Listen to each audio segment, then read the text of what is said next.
ఏంటి బాబా డల్గా ఉన్నావు? ఏముంది, ఈ రిటైర్మెంట్ దగ్గరికి వచ్చాను. పిల్లలు కూడా పెళ్లి చేయాలి. కష్టపడి ఒక 50 లక్షలు దాచాను.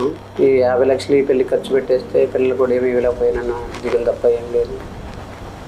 ఏదైనా ఉంటే నువ్వేదైనా సలహా చెప్తాను దగ్గరికి వచ్చాను. ఒక పని చేద్దాం బాబా. ఇప్పుడు 50 లక్షలు పెట్టి పెళ్లి చేయాలనుకుంటున్నావు పిల్లలకి.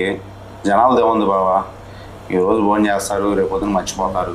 దానికన్నా కూడా 40 లక్షలతో పెళ్లి చేద్దాం పిల్లలకి. ఓ 10 లక్షలు పక్కన పెడదాం. ఆ 10 లక్షలతో నా దగ్గర మంచి ప్లాన్ ఉంది. 10 లక్షలకి ఏమొస్తుంది? ఉంది బాబా, మంచి ప్లాన్ ఉంది.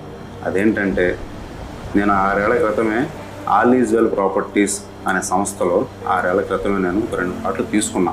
అది మా 2 పిల్లల పనికి వస్తుందని తీసుకుని ఉన్నా. అది వాళ్ళైతే రేట్లు బాగా పెరిగినాయి. ఎందువల్ల అంటే, ఇప్పుడు రాజధానికి దగ్గరలో ఇప్పుడు మైలవరం ఉంది. ఆ మైలవరానికి దగ్గరలో నేను కొనుక్కున్నది అప్పట్లో. ఇప్పుడు వాళ్ళే, ఆ సంస్థ వాళ్ళే 12 వెంచర్ కంప్లీట్ చేసుకుని 13వ వెంచర్ వేశారు వాళ్ళు. అది మైలవరం ఇంకా దగ్గరలో వేశారు. అది ఇప్పుడు దాంట్లో హైలైట్స్ ఏంటంటే 30 అడుగుల రోడ్లు, సెక్యూరిటీ కానీ, నేషనల్ హైవేకి దగ్గర కానీ, ఓఆర్ఆర్కి దగ్గరలో కానీ చాలా హైలైట్స్ ఉన్నాయి బాబా. ఇప్పుడు అమరావతి రాజధాని ఉంది కదా, 30-32 కిలోమీటర్లని ఆ వెంచర్ వేశారు. దాంట్లో ఒక 2 ఫ్లాట్లు కొనుక్కున్నాం అనుకోండి బావా, పిల్లల భవిష్యత్తుకి చాలా బాగా ఉపయోగపడతాయి.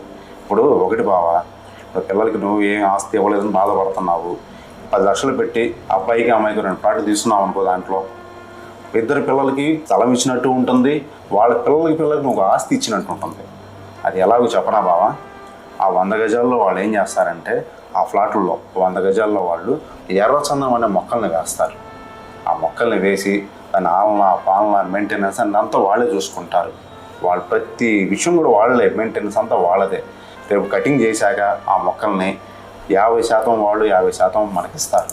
అట్లా అది ఎంత వచ్చిందంటే బావా, 100 గజాలకు వచ్చేసి 40-50 లక్షలు నాకు వస్తాయి. అంటే నువ్వు పిల్లలు నీ మనవాళ్ళకి కూడా నువ్వు ఆస్తి ఇచ్చినట్టే. తర్వాత వాళ్ళు తరతరాలు నీ పేరు చెప్పుకుంటారు. నీ పిల్లలకి నువ్వు స్థలం ఇచ్చినట్టేగా, నీ మనవాళ్ళకి నువ్వు ఆ మొక్కల మీద ఆదాయం ఇచ్చినట్టేగా, తరతరాలు నీ పేరు చెప్పుకుంటారు బావా.